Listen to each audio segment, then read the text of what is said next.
Hi, my name is Melissa Huckabee, and I will be reading my flash fiction story, The Playground, which won the 2019 Spider's Web Flash Fiction Prize from Spider Road Press. The Playground. The equipment was shoddy, the paint peeling, and I wasn't sure the swings were stable. But I brought the girls to the playground anyway because there I could draw air into my lungs and loosen the bitter tightness in my shoulders. There, the breeze slipped across our skin, and we were free. I discovered the playground last Thanksgiving, after my mother stood too close to me, stared intensely, and told me I couldn't get divorced. Not shouldn't, couldn't, as if I were too fragile, as if I would dissolve into dust if I dared leave a man's orbit, if I dared speak the truth into existence. I'd felt a constriction rise up from my chest to my throat as my mother stood there, her breath hot on my face. I nodded and then gathered up the girls. "I'm taking them to the park," I said, the words squashed and small. "I'll be back later." We walked on a sidewalk broken by spreading oak tree roots, my daughters joyfully jumping over the fault lines.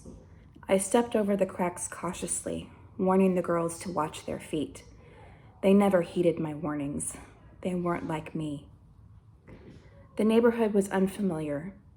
It didn't have the shabby, single-level houses I remembered from my childhood, but the tall, pristine condos that marked the spread of gentrification. But tucked away in a corner of the neighborhood was the playground, an eyesore not yet torn down. A maverick amid ostentatiousness, its weathered skeleton felt familiar to me, and apparently to the girls too, for they ran with abandon to climb, swing, and spin. I sat in a swing, wrapping my cold fingers around the rough, rusty chains and breathing deeply. Before we left, the girls gathered up pebbles and wilted flowers, tiny universes they stowed away in their pockets. We returned there a year later, after my mother put her hand over mine and said I couldn't be alone. I must find someone, must have someone to take care of us. Her eyes were frenetic, her hand cold, squeezing my knuckles until they ached. "I think it's time to take the girls outside," I said. "Where? What park?" "Just a playground nearby." "Not that ratty old one made of metal down the street," she said, the whites of her eyes becoming more visible. "That one's dangerous. They could fall off and break their necks or get flakes of lead paint on their clothes." I mumbled acknowledgement while putting coats on the girls, who were eager to taste the cool November air, to run down the street, skipping over breaks in the sidewalk, to swing and feel the crisp wind on their unlined faces. I was worried it wouldn't be there, but the bulldozers had spared it for one more Thanksgiving.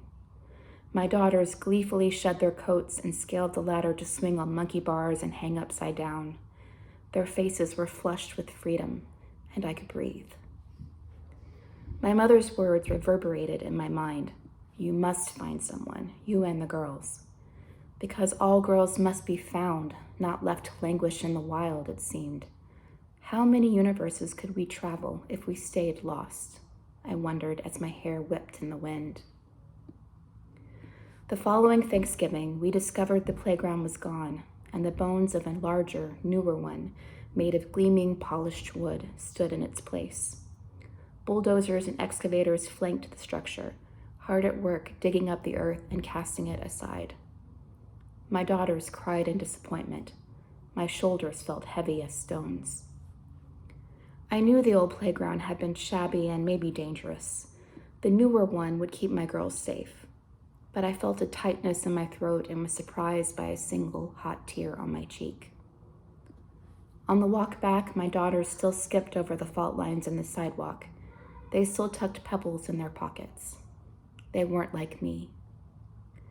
When we returned, my mother gave me the business card of one of my father's coworkers' sons. "He'll be calling you," she said. I took the card, feeling the paper's smoothness between my fingers before slipping it in my coat pocket. My daughters had dropped their coats on the ground near the doorway, and I picked them up, one at a time, to hang on a rack.